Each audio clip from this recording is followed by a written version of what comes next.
SA1 social science ನಲ್ಲಿ ನಿಮ್ಮ ಗೋಲ್ ಏನಿದೆ ಅಂತ ಕಮೆಂಟ್ ಮಾಡಿ. ನಾನು 80ಯಲ್ಲಿ ಎಷ್ಟು ಮಾರ್ಕ್ಸ್ಗಳನ್ನ ತೆಗೆದುಕೊಳ್ತೇನೆ? ಸಿಂಪಲ್. 75 ತೆಗೆದುಕೊಳ್ಬೇಕಂತಿದ್ರು, 80 ಏನೇ ಇರ್ಬೋದು ನಿಮ್ಮ ಗೋಲು, ಕೆಳಗೆ ಕಮೆಂಟ್ ಅಲ್ಲಿ ಹಾಕಿ. ಸೋಷಿಯಲ್ ಸೈನ್ಸ್ ನಲ್ಲಿ ಎಷ್ಟು ಮಾರ್ಕ್ಸ್ಗಳನ್ನ ಔಟ್ ಆಫ್ 80 ನೀವು ತೆಗೆದುಕೊಳ್ಳಿಕ್ಕೆ ರೆಡಿ ಆಗಿದ್ದೀರಾ ಅಥವಾ ಏನ್ ಮಾಡ್ತಾ ಇದ್ದೀರಾ? ಯಾಕಂದ್ರೆ ನಾವು ಇಲ್ಲಿ 80 ಔಟ್ ಆಫ್ 80 ಸ್ಟ್ರಾಟರ್ಜಿಯನ್ನ ಹೇಳ್ತಾ ಇದ್ದೇನೆ. ಅದಕ್ಕೋಸ್ಕರ ನಿಮ್ಮ ಗೋಲನ್ನ ತಿಳ್ಕೊಳ್ಳೋದು ವೆರಿ ವೆರಿ ಇಂಪಾರ್ಟೆಂಟ್ ಆಗತ್ತೆ. ಪ್ರತಿಯೊಬ್ಬರು ಕಮೆಂಟ್ ಮಾಡಿ, ಪ್ರತಿಯೊಬ್ಬರ ಕಮೆಂಟ್ ಅನ್ನ ನಾನು ನೋಡ್ತೇನೆ. ಹಾಗಾದ್ರೆ 80 ಔಟ್ ಆಫ್ 80 ತೆಗೆದುಕೊಳ್ಳಿಕ್ಕೆ 3 ಸ್ಟೆಪ್ಸ್ಗಳು ಇರುವಂತಹದ್ದು. ಸಿಂಪಲ್. ಇದನ್ನ ಹೋದ ವರ್ಷ ಮಕ್ಕಳು ಈ ಸ್ಟೆಪ್ಸ್ಗಳನ್ನ ಮಾಡಿ 80 ಔಟ್ ಆಫ್ 80 ತೆಗೆದುಕೊಂಡಿದ್ದಾರೆ. ಟ್ರೈಡ್ ಅಂಡ್ ಟೆಸ್ಟೆಡ್ ಮೆಥಡ್ಸ್ಗಳಾಗಿವೆ. First and very very important one, social science is nothing but keywords. Social science ನಲ್ಲಿ ಕೀವರ್ಡ್ಸ್ಗಳನ್ನ ಬಿಟ್ಟು ಬೇರೆ ಏನೂ ಇಲ್ಲ.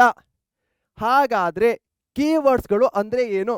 ಸಿಂಪಲ್ ಒಂದು ಎಕ್ಸಾಂಪಲ್ ಅನ್ನ ಕೊಡೋದಾದ್ರೆ, 1453 ಅಲ್ಲಿ ಆಟೋಮನ್ ಟರ್ಕ್ಸ್ರು ಕಾನ್ಸ್ಟಾಂಟಿನೋಪಲ್ ಅನ್ನ ಕ್ಯಾಪ್ಚರ್ ಮಾಡ್ತಾರೆ. ಸೊ 1453 ಆಟೋಮನ್ ಟರ್ಕ್ಸ್, ಕಾನ್ಸ್ಟಾಂಟಿನೋಪಲ್, ಇದು ನಮ್ಮ ಕೀವರ್ಡ್ಸ್ಗಳಾಗತ್ತೆ.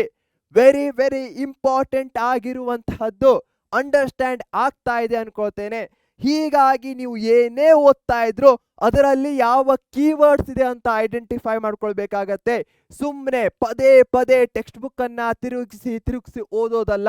ನೀವು ಒಂದಿನ 4 ಪೇಜ್ 5 ಪೇಜ್ ಓದಿದ್ದೀರಂದ್ರು ಅದರಲ್ಲಿ ಎಷ್ಟು ಕೀವರ್ಡ್ಸ್ಗಳಿವೆ ಅವುಗಳ ಲೀಸ್ಟ್ ಅನ್ನ ಮಾಡ್ಕೊಳ್ಳಿ. ಆದಷ್ಟು ಅವುಗಳಿಂದ ಒಂದು ಸ್ಟೋರಿಯನ್ನ ಮಾಡ್ಕೊಳ್ಳುವಂತಹ ಪ್ರಯತ್ನವನ್ನ ಪಡಿ. ಅದೇ ನಿಮ್ಮ ಸೋಷಿಯಲ್ ಸೈನ್ಸಿನ ಸೀಕ್ರೆಟ್ ಆಗಿರುವಂತಹದ್ದು. ಯಾಕಂದ್ರೆ ಆನ್ಸರ್ಸ್ಗಳನ್ನ ನಾವು ಪಾಯಿಂಟ್ಸ್ ವೈಸ್ ಬರಿಬೇಕಾಗತ್ತೆ.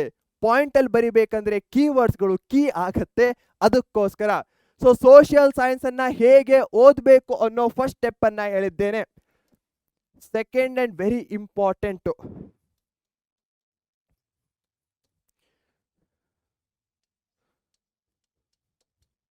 ನಿಮ್ಮ ಸೋಷಿಯಲ್ ಸೈನ್ಸಿನ ಔಟ್ ಆಫ್ 80 65 ಮಾರ್ಕ್ಸ್ಗಳು ನಿಮ್ಮ ಪ್ರೀವಿಯಸ್ ಇಯರ್ ಕ್ವಶನ್ಸ್ಗಳು ಹಾಗೆ ಟೆಕ್ಸ್ಟ್ ಬುಕ್ಕಿನ ಕ್ವಶನ್ ಅಂಡ್ ಆನ್ಸರ್ ನಿಂದಲೇ ಬರುತ್ತೆ. ಮಿನಿಮಮ್ ಹೇಳ್ತಾ ಇರೋದು. ಹೀಗಾಗಿ ನಾವು ನಮ್ಮ ಪರೀಕ್ಷೆ ಆ್ಯಪ್ನಲ್ಲಿ ಪ್ರತಿಯೊಂದು ಚಾಪ್ಟರ್ಗೂ ಏನನ್ನ ಕೊಟ್ಟಿದ್ದೇವೆ? PYQsಗಳನ್ನ ಕೊಟ್ಟಿದ್ದೇವೆ. ಹಾಗೆಯೇ ನಾವು ಕ್ವಶನ್ ಅಂಡ್ ಆನ್ಸರ್ಸ್ಗಳನ್ನು ಸಹ ನಮ್ಮ ನೋಟ್ಸ್ಗಳಲ್ಲಿ ಫೈಂಡ್ ಔಟ್ ಮಾಡಬಹುದು.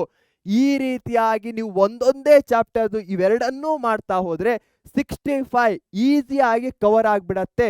ಇದನ್ನ ನೀವು ಎಷ್ಟು ಇಗ್ನೋರ್ ಮಾಡ್ತೀರೋ ಅಷ್ಟೇ ಪ್ರೆಷರ್ ಬೀಳುತ್ತೆ. ಯಾಕಂದ್ರೆ ಫಸ್ಟ್ ನಾವು ಈಸಿ ಆಗಿರುವಂತಹ ಮಾರ್ಕ್ಸ್ಗಳನ್ನ ಕ್ಯಾಪ್ಚರ್ ಮಾಡ್ಕೊಂಡ್ಬಿಡೋಣ, ಅದಾದ್ಮೇಲೆ ನೆಕ್ಸ್ಟ್ ಟಾರ್ಗೆಟಿಗೆ ಹೋಗೋಣ. ಇದು ಅಂಡರ್ಸ್ಟ್ಯಾಂಡ್ ಆಗಿದೆ ಅನ್ಕೊಳ್ತೇನೆ. ಫಸ್ಟು ಹೇಗೆ ಓದಬೇಕು ಅಂತ ಹೇಳಿದೆ, ನೆಕ್ಸ್ಟು ಯಾವುದನ್ನ ಓದಲೇಬೇಕು, ನೀವು ಮಿಸ್ ಮಾಡಬಾರ್ದು ಅಂತ ಹೇಳಿದ್ದೇನೆ. Third and very important,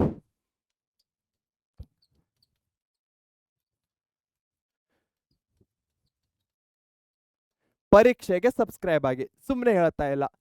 last year ನಾನು ಎಷ್ಟೇ ಮಕ್ಕಳನ್ನ ಕೇಳಿದ್ರು ಹೇಗೆ ನಿಮ್ಮ ಸೋಷಿಯಲ್ ಸೈನ್ಸ್ ಈಸಿ ಆಯಿತು? ಸಿಂಪಲ್ಲು. ಆದರ್ಶ್ ಸರ್ ಮತ್ತು ಸಹನಾ ಮೇಡಮ್ ಅವರು ಪರೀಕ್ಷೆ ಚಾನೆಲ್ನಲ್ಲಿ ನಾನು ಸಬ್ಸ್ಕ್ರೈಬ್ ಮಾಡಿದೆ.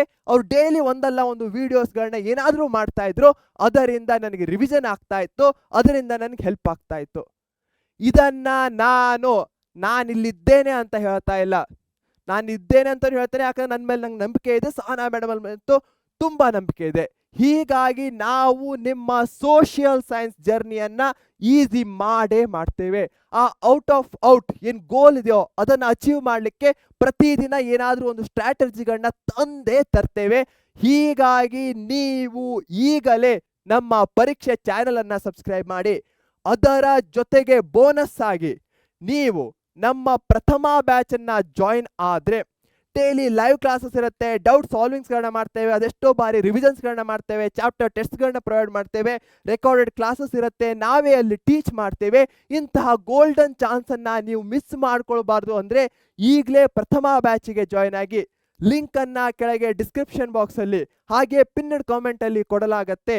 ಆದರ್ಶ್ ಅಂತ ಕೂಪನನ್ನು ಅಪ್ಲೈ ಮಾಡಿ.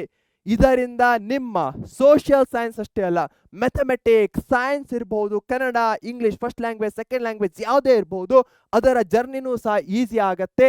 ಯಾಕಂದರೆ ಯೂಟ್ಯೂಬ್ನಲ್ಲಿ ನಾವೇನೋ ಡೈಲಿ ಕ್ಲಾಸಸ್ಗಳನ್ನ ಮಾಡ್ಬೋದು, ಬಟ್ ಇನ್ ಡೆಪ್ತ್ ಆಗಿ LBA, PYQs ಏನೇನು ಬೇಕು ಎಲ್ಲ ಕವರೇಜಸ್ಗಳನ್ನ ನಮ್ಮ ಪ್ರಥಮ ಬ್ಯಾಚಲ್ಲಿ ಮಾಡ್ತಾ ಇದ್ದೇವೆ. ಡಿಸ್ಕೌಂಟೆಡ್ ಪ್ರೈಸ್ನಲ್ಲಿ ಹೋಗ್ತಾ ಇದೆ. 1000+ ಮಕ್ಕಳು ಜಾಯ್ನ್ ಆಗಿದ್ದಾರೆ. ಲಿಮಿಟೆಡ್ ಸೀಟ್ಸ್ಗಳು ಇರುವಂತಹದ್ದು. ಹೀಗಾಗಿ ಈಗಲೇ ಜಾಯ್ನ್ ಆಗಿ. ಹಾಗೆ ಈಗಿನ ವಿಡಿಯೋ ನಿಮಗೆ ಇಷ್ಟ ಆದರೆ ವಿಡಿಯೋನ ಲೈಕ್ ಮಾಡಿ. ಯಾವ ರೀತಿಯ ವಿಡಿಯೋ ನಿಮ್ಗೆ ನೆಕ್ಸ್ಟ್ ಬೇಕು ಅಂತ ಕಾಮೆಂಟ್ನಲ್ಲಿ ತಿಳಿಸಿ. ಯಾಕಂದರೆ ನಾನು ನಿಮ್ಮ ಪ್ರತಿಯೊಂದು ಕಾಮೆಂಟನ್ನು ಓದ್ತೇನೆ and I will ensure that ನಿಮ್ಮ ಕಾಮೆಂಟ್ಸ್ಗಳು ನಾನು ಅದನ್ನು ನಮ್ಮ ವಿಡಿಯೋದಲ್ಲಿ ಇನ್ಕ್ಲೂಡ್ ಮಾಡ್ತೇನೆ ಅಂತ ರೆಕಮೆಂಡೇಶನ್ಸ್ಗಳನ್ನ. ಇದೇ ನೋಟ್ನಲ್ಲಿ ಬಾಯ್ ಅಂತ ಹೇಳೋ ಸಮಯ. ಅದಕ್ಕಿಂತ ಹೆಚ್ಚಾಗಿ ನಗ್ತಾ ಇರಬೇಕು, ಖುಷಿಯಾಗಿರಬೇಕು. ಯಾಕಂದರೆ ಜೀವನ ಚಿಕ್ಕದೋ ದೊಡ್ಡದೋ ಗೊತ್ತಿಲ್ಲ. ಚಿಕ್ಕದಾಗಿದ್ರೆ ನಗೋದು ಅಫ್ಕೋರ್ಸ್ ಬೇಕೇ ಬೇಕು, ದೊಡ್ಡದಾಗಿದ್ರೂ ಸಹ ನಗಲೇಬೇಕು. ಯಾಕಂದರೆ ಬೇಜಾರದಲ್ಲಿ ದೊಡ್ಡ ಜೀವನವನ್ನು ಸಾಗಿಸ್ಲಿಕ್ಕಾಗಲ್ಲ. ಹೀಗಾಗಿ ಆದಷ್ಟು ನಗ್ತಾ ಇರಿ, ನಗಿಸ್ತಾ ಇರಿ, ಖುಷಿಯಾಗಿರಿ. ಜೀವನದಲ್ಲಿ ಏನಿಲ್ಲ ಅಂದರೂ ಸಹ ಮುಖದಲ್ಲಿ ನಗು ಇರಲಿ, ಹಾಗೆ ಮನಸ್ಸಲ್ಲೂ ಸಹ ಶಾಂತಿ, ಪೀಸ್ ಅನ್ನೋದು ಇರಲಿ. ಇದೇ ನೋಟ್ನಲ್ಲಿ ಬಾಯ್ ಅಂತ ಹೇಳೋ ಸಮಯ. Take care, thank you, bye bye.